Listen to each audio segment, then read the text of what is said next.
Sénateur Francis. Merci, honorable sénateur. Je prends la parole au nom du groupe des sénateurs progressistes pour rendre hommage à feu l'honorable Jon Christensen. Sa disparition en septembre a donné lieu à un grand nombre d'hommages, surtout ceux qui vivent au Yukon, qui ont été témoins du travail de sa vie. Je remercie notre collègue, la sénatrice Duncan, de ces mots qui ont fait honneur aux contributions de la sénatrice. Lorsqu'elle a été présentée ici au Sénat, l'honorable Alistair Graham a dit « Nous pensons à la nomination de la sénatrice Christensen ici au Sénat. Et ça nous fait penser que le Nord, c'est notre grand défi, notre grande aventure à titre de Canadien.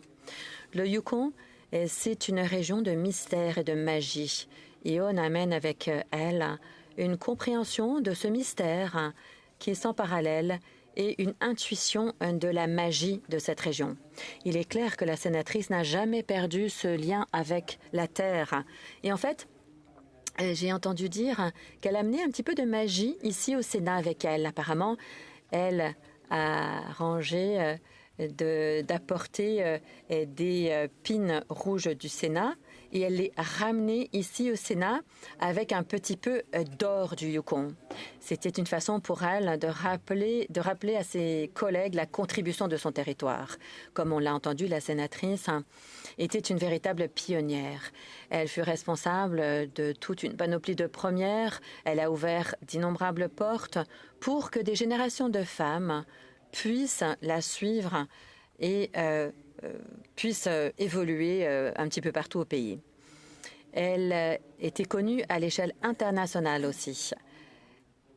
Ceux qui ont visité la bibliothèque du Levain internationale en Belgique, ou peut-être que vous l'avez vu virtuellement, sachez que c'est la famille qui a fait don de ce levain et qui était dans sa famille depuis 1898. Je suis convaincue que son legs va durer comme nous l'avons pu vu dans les discours des autres sénateurs. Au nom de mon groupe, j'offre mes plus sincères condoléances à sa famille, ses amis. Merci, Walawin.